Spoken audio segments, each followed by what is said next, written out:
So, responding to one of a suit is quite wide-ranging because your partner can have all sorts of hands, strong and balanced, weak and unbalanced, strong and unbalanced, single-suited, two-suited. We have no idea what they've got.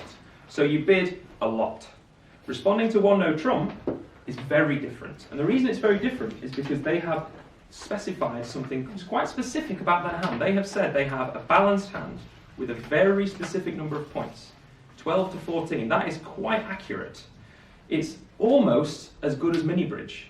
And in fact, you could argue it's better than mini bridge, because mini bridge you learn the number of points they have, but you don't know the nature of their hand. Here you actually know they are balanced with circa 13 points. You could almost have a guess as to where the game is on straight away.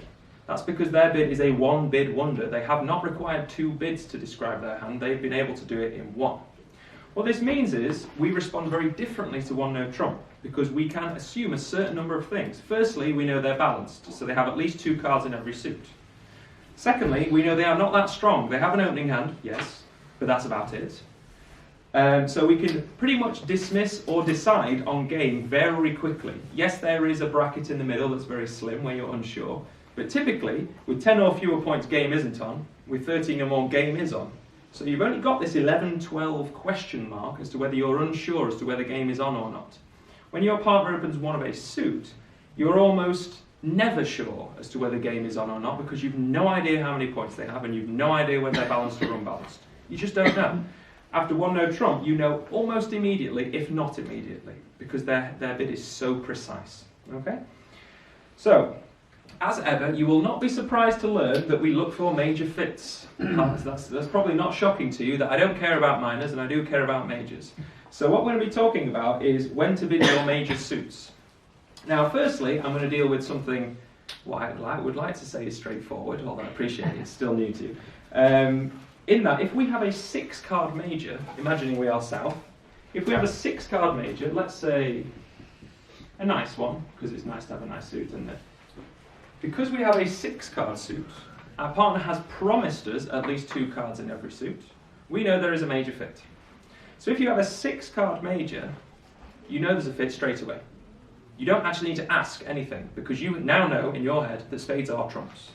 This is why it's very important you open one no trump, you actually have a balanced hand. No, it's not okay, it's alright, it's a singleton king, it'll be okay. It's not okay, your partner will be relying on that information. So, your partner's own one no trump, you can rely upon them to have at least 2 cards in your suit, in this case spades, which means spades are now trumps.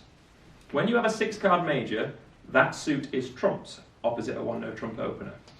You're just then deciding on the level. So because they've showed us 12 to 14 points, if you take an average of 13, you'll be ballpark correct. Or you could be a pessimist and go for 12, you could be an optimist and go for 14. Do you think game is on with those south cards? Yes.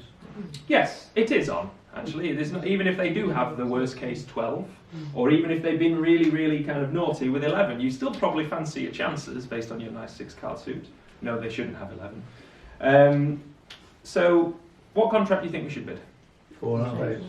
But 4 spades. spades. Not link signs, spades. Because, similar to responding to one of a suit, we know the game is on and we know we have a major fit. Once you know both of those pieces of information, you do not need to beat about the bush. You know what you should be playing in, so bid it. No point bidding 2 spades or 3 spades, your partner might pass. That would be bad. So bid what you think is correct. Because we've got enough for game and we have a major fit, bid it. Okay? Now I'm going to give you a problem.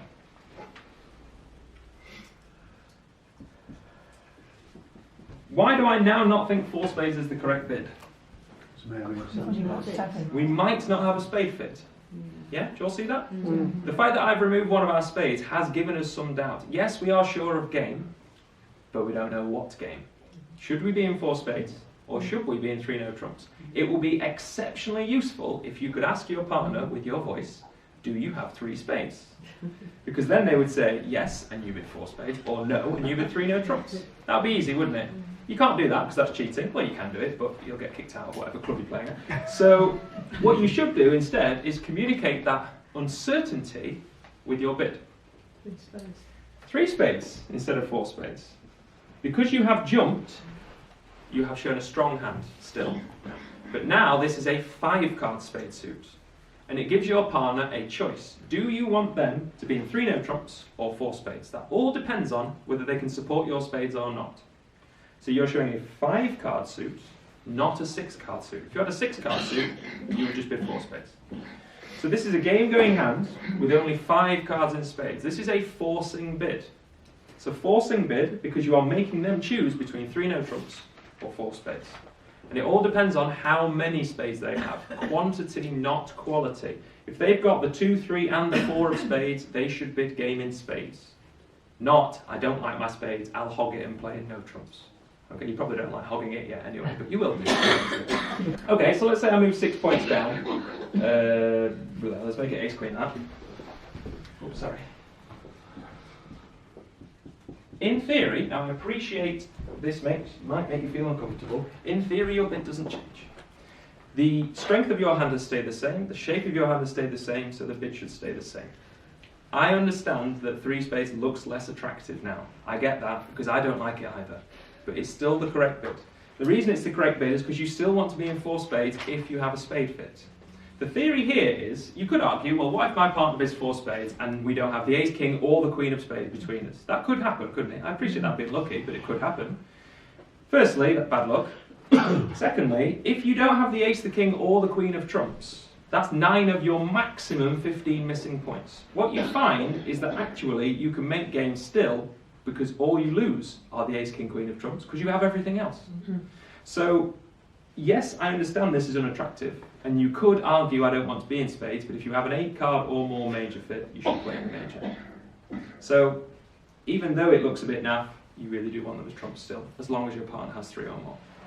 And if we go back to that one, I would bid 4 spades. No, I don't like it as much as the one where I made us have pretty pictures in spades. You know, there's a reason I made it look pretty, so you don't get put off by it. But essentially, this is the same hand. It's not, but it's the same strength and shape. Yes. When would you bid 2 spades? Good question. Glad you asked that. That led me very nicely into my next point. Now, if I give us a rubbish hand, so far we've had game going hands. That was nice and straightforward. Well, not straightforward, but easier. It's easier when you've got more points because you can tolerate things. If I give us that heap of rubbish, 4 points. Yeah, partners don't want no trump. How likely is it your partner's going to make 7 tricks?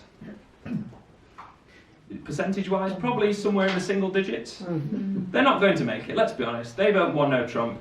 They are destined for an absolute nightmare of a time in one no trump. You could think, well, it's not my fault, and it isn't. So you could say, well, you've made your bed, partner, enjoy, you're going loads off, and go make a cup of tea or something. But your hand actually would be better if spades were trumps, wouldn't it?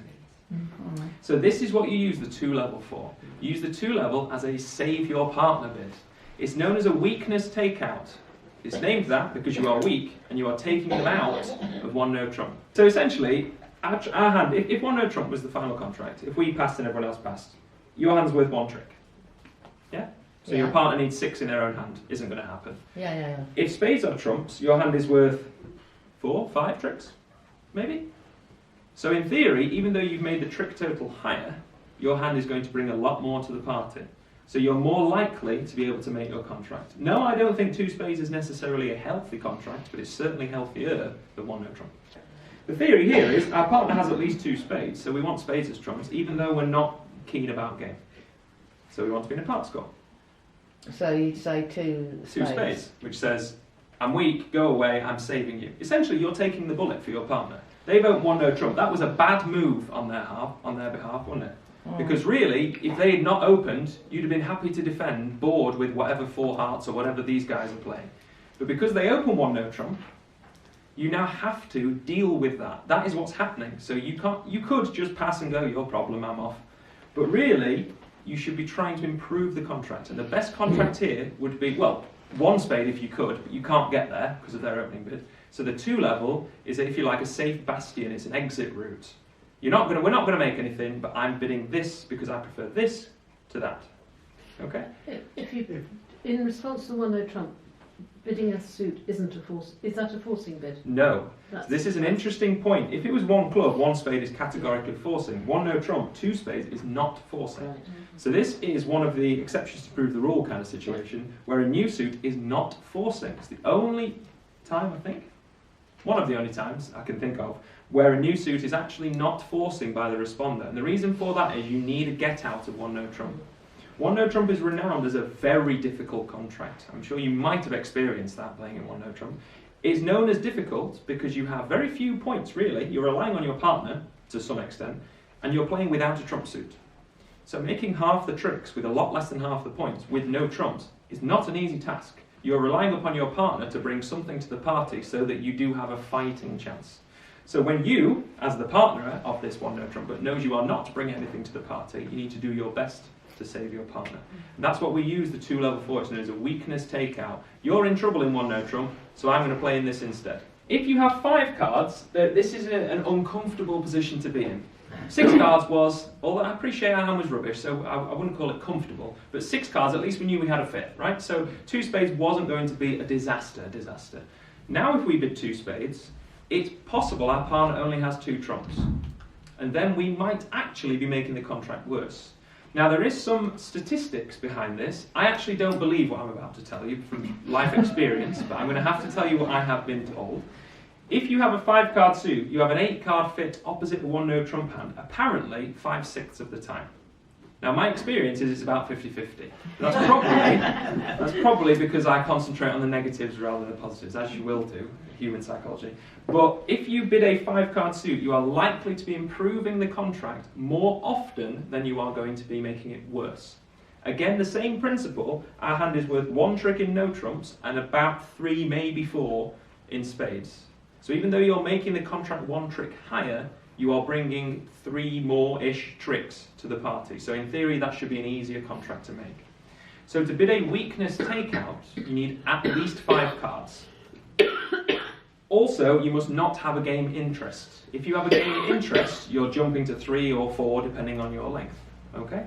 So a weakness takeout is 10 or fewer points. If you have 10 points, your partner has a maximum of 14. In theory, that's not quite enough for game. So weakness takeout is up to about 10. Yes, I really would do it on 0 points. In fact, although I appreciate the opponents may well be bidding here, in fact, it's actually more important to do it the weaker you are. Because if you have 0 points, your partner is doomed in one no trump. Doomed, capital letters, bold font. They are really, really going to make like 2 tricks. So yes, you're going off in 2 spades, but at least you're going off less than your partner would in one no trump. Do you have to have 5 cards? Yes. So if you go down to 4, now the chances of you having a fit in spades has severely diminished. It's gone to a lot less than 50%. It's not, I'm not sure of the exact figure, but now it's not a good idea to have a punt at 2 spades. Because the difference between 4 and 5 is quite significant with regards to chances of a fit. So you just pass? So here, yeah, you actually can't save your partner. You have no way, you have no bulletproof vest for the bullet they've got coming, basically. So you've got to have at least 5? Correct. To do a weakness takeout, you need 5 cards. Irrespective of strength, obviously up to 10. But if you bid 2 spades on this hand, you are quite likely to be making it worse, not better. Obviously, the more and more spades I give us, if I get to sort of that region, it's quite likely you are improving the contract. The more and more spades you have, the more and more likely it is. Notice it's not really about your strength.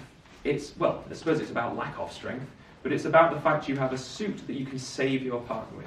I've given us spades because I like spades, but if this was clubs, diamonds or hearts, the same principle applies across the board. Okay? Right. So, weakness takeout, 10 or fewer points, but you must have a 5-card suit. 13 plus points, you are game going. You bid your 5-card major if you have one, you bid your 6-card major if you have one. What if you are strong and your 5-card suit is not a major? You will be unsurprised to learn I don't care if you've got a 5-card minor. You can sense a theme running through all of these weeks, can't you? Some disdain for minor suits. So if that were your hand, 14 points with a 5-card minor suit, 2 diamonds is not strong enough because 2 diamonds will be a weak takeout in diamonds. That's certainly not strong enough, is it? 3 diamonds would be 5 diamonds in a game-going hand, which is the truth, isn't it? So 3 diamonds would not be incorrect. However, I don't care that you've got 5 diamonds because we are never, in theory, going to play in diamonds. Even if your partner also has 5 diamonds, which is unlikely, you want to play in no trumps. So if you have a game-going hand with a 5-card minor, you should ignore your minor and just bid the correct number of no trumps. because you don't like game in a minor. It all goes back to scoring week. It's all about what game you like, what game you dislike. We dislike 5 of a minor, we like 4 of a major, and we don't mind 3 no trumps. So in this instance, yes, diamonds are good, but 3 no trumps are the correct contract. It is possible the opponents take the first 5 or 6 tricks in 3 no trumps if your partner has nothing in spades. I accept there is a risk. But you have to have the 12 points to add up to the one to their. You have to have enough to go to game, yeah. So with this hand, I will bid 3 no trumps Because you've got enough points. for game, but we don't have a major fit. So again, it all goes back to these 2 boxes I want ticking. Have we got a major fit? No. Have we got a game? Yes. So 3 no trumps. Yeah? If I gave us an extra diamond, doesn't change my bid. What have you got for your points? Would you do 2 no trump? Yes. See, you're leading me right into that. It's as if I prompted you all to ask me at the right correct time. So, if I take some points away, now moving down to the maybe. So far we've dealt with a weak hand with a 5-card suit, a strong hand with a 5-card suit, whether that's a minor or a major, ignore the minor, bid the major. Strong hand with a 6-card suit, ignore the minor, bid the major. Now, what about an invitational hand? So the thing about 1 no trump is it's 12 to 14, so there is some degree of inaccuracy. It isn't bang on to the point. So with 10 or fewer points, you know game isn't on. With 13 or more, game should be on. 11, 12 is this little sliver in the middle that I wish didn't exist. I really wish it didn't exist because it gives us extra complexity. But with 11 or 12 points, you can't be sure of game or not. So there are 3 possible answers to a 1 no trump is game on. Yes, no, or maybe. You're in that little middle bracket. Can you see 11, 12, you're like that. Whereas 13, you go for it, and 10 or fewer, you wouldn't bother.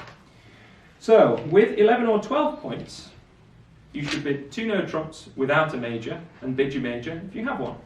So again, we are ignoring the minor, and bidding if we have a major. So in this instance, rather than bidding 3 no trumps, 2 no trumps will be invitational. And you have denied a major suit. Now there is one flaw to all of the information about how to respond to 1 no trump. There is one hand that is flawed. And I will explain. This is why I wish it didn't exist, because it makes me unhappy that I can't actually solve all of your problems. Almost all of them, but not all of them. With a minor, it's easy because you can ignore it. With a 5-card major and an invitational hand, you actually have a problem. The reason you have a problem is because 3 hearts was game going with 5 hearts, 4 hearts was game going with 6 hearts, and 2 hearts was weak with 5 hearts. So you haven't got enough room to say 5 hearts, but I'm not quite sure of game.